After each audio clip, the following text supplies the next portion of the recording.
Alguns companheiros aqui, companheiras, eu só conhecia de nome, é uma satisfação conhecê-los pessoalmente. Bem-vindos a, se não participavam antes das atividades do Comitê Memória, Verdade e Justiça de Pernambuco, que agora em agosto vai completar um ano. E eu acredito que ele já tem um saldo positivo na participação da elaboração desse projeto de lei do Governo do Estado e na implementação. Pernambuco vai virar realidade a criação de uma Comissão Estadual de Memória, Verdade e Justiça, sendo que essa comissão ela vai ter na prática, na sua ação concreta, algumas críticas que formulamos ao projeto de lei do ano passado, que foi aprovado e sancionado pela presidenta Dilma em novembro do ano passado. Pernambuco, então, dá um salto à frente na construção desse resgate da memória.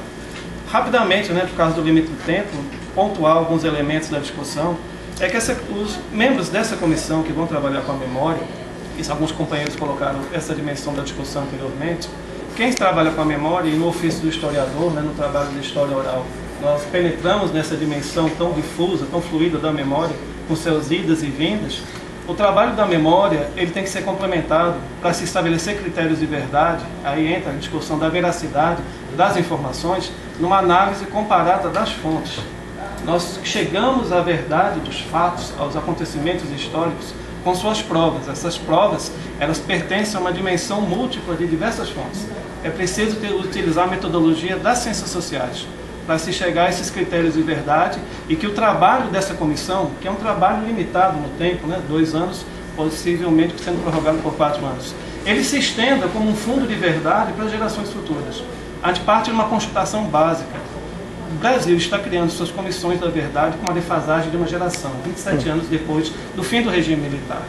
Quando a gente vê o trabalho de outras comissões do Cone Sul, e não só no Cone Sul, em outras regiões, outros países do mundo, como na África do Sul, logo depois do Apartheid, a movimentação criação dessas comissões de memória, de verdade, de justiça, de reconciliação nacional, elas foram feitas no calor da redemocratização. A nossa justiça de transição está acontecendo de uma forma extremamente lenta. Essa lentidão ela vai ser observada na construção dessa cultura de esquecimento e de ocultação da verdade. O trabalho dessa comissão, o trabalho dessa comissão com seus 9 integrantes, com seus assessores, ele só vai render frutos se estiver articulado com a sociedade. Aqui a gente entra no elemento teórico mesmo da discussão.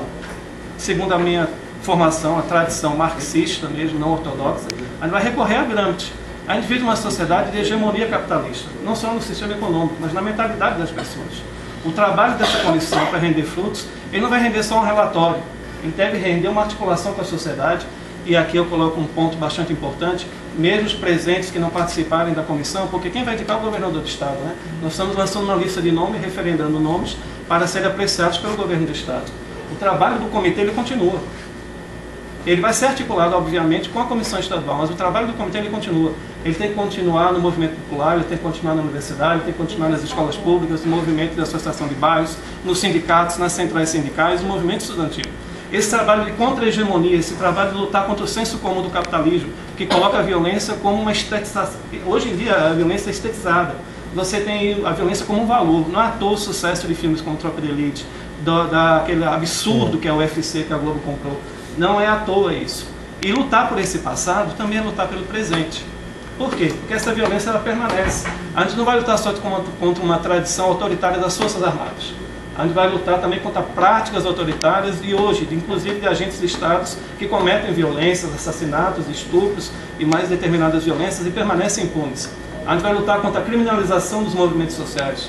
A gente vai lutar também contra o assassinato de lideranças do campo que acontece praticamente todo dia. A gente não está mexendo só no passado. Ao mexer no passado, e como historiador a gente sabe isso muito bem no nosso ofício, como cientistas sociais, a gente mexe no presente. Então as resistências serão muitas. Se não houver um trabalho articulado, simplesmente 9 integrantes, junto com 9 assessores que serão indicados dos cargos comissionados do governo do Estado, não vai ser possível. Tem que ser um trabalho articulado que abarque o máximo possível a sociedade civil organizada, que lance raízes para a criação de uma cultura da paz, dos direitos humanos, da cidadania, da tortura nunca mais, de que isso nunca aconteça mais e que não aconteça no nosso cotidiano. Para encerrar isso, o que eu queria colocar, foi colocada a lei de acesso à informação.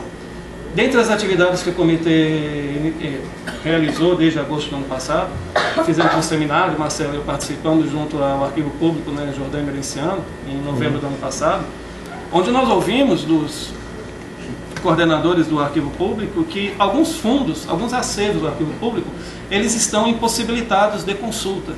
Então imagina a dificuldade dos integrantes da comissão com seus assessores. Já vai ter a dificuldade que a gente sabe que vai ser muito difícil entrar dentro dos quartéis das Forças Armadas para conseguir informações. Ter acesso a esses arquivos secretos das Forças Armadas, que a gente sabe que deve existir muita coisa. Ou se foi queimado, alguém dá ordem para queimar. Mas a gente vai ter dificuldade para acessar, por exemplo, o acervo do ML, o acervo de Fernando Noronha, o acervo do Presídio de Itamaracá, porque não tem condições de acessibilidade. A Lei de Acesso à Informação, que agora, se não me engano, entre dia 16 e 18 está completando o seu prazo de implementação, 6 meses, aqui em Pernambuco não vai funcionar. E pelo que eu sei, em boa parte dos estados não vai funcionar, porque os arquivos que nós temos acesso de uma forma mais livre, que estão presentes no acervo, né, das antigas polícias políticas, ele está impossibilitado de consulta. Então vai ser também mais uma dimensão da luta de articular com o governo do estado a pressa, né, apressar esse processo de concretização do acesso a esses acervos. Porque a gente vai saber que essas informações elas vão ter que ser referendadas por uma análise em muitas fontes. Uma fonte abre caminho para outra pesquisa e ela vai referendo outra informação e assim por diante. Se a gente vai ter dificuldade nos arquivos das Forças Armadas, a gente não pode ter dificuldade nos arquivos do poder público civil. Então são dimensões de luta que vão ser muito importantes que a gente tenha consciência disso para empreender uma tarefa que vai ser muito difícil.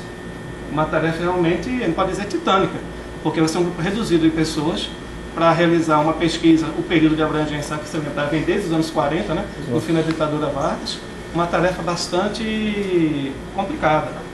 Então, por isso que eu reforço mais uma vez, a participação da sociedade civil, ela não se dá só na indicação desses 6 ou 9 membros.